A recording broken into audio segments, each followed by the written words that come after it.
Sa aking mga mata, may nakikita akong lihim. Ito'y isang maskara na nagtatago ng tunay na anyo. Ngiti sa labi, ngunit sa loob ay lungkot at bigkati. Ang maskara'y naglalabas ng palabas, ngunit hindi ang puso. Sa mundong puno ng mga lihim at sekreto, may isang maskara na bumabalot sa mga tao. Mga ngiti at talakhak sa harap ng iba, ngunit sa likod, lungkot at kalungkutan ang tunay na sila. Sa tuwing ngiti ang aking ibinibigay, ang maskara kong ito'y naglalaro sa mga mata ng iba. Hindi nila alam na sa likod ng mga tawa ang aking puso'y nagdurusa, umaalingaw-ngaw ang sigaw. Ang maskara, isang kahoy na nagtatago ng mga damdamin at pagkakaisa ng bawat tao.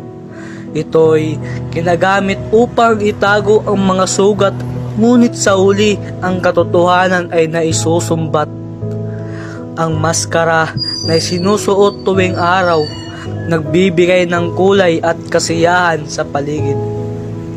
Ngunit sa iba, bawat tawa at ngiti sa mukha, may mga luha at hirap na hindi makita.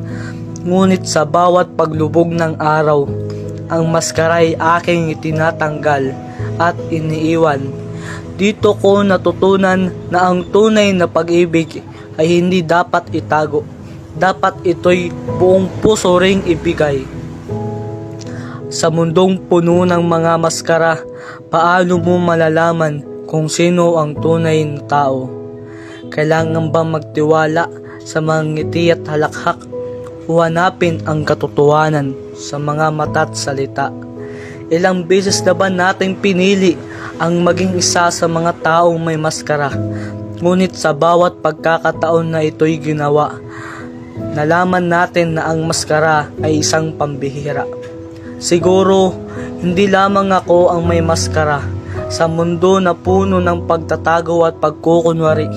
Ngunit sana, balang araw, mabuksan ang mga puso at ang tunay na anyo'y muling magningning at maihahayag. Ngunit hindi lahat ng maskara ay kasamaan. May mga ito na nagbibigay ng kasiyahan, pero sa huli, ang tunay na pagkatao ay mahalaga. Ang maskara ay dapat tanggalin at ang sarili ipakita.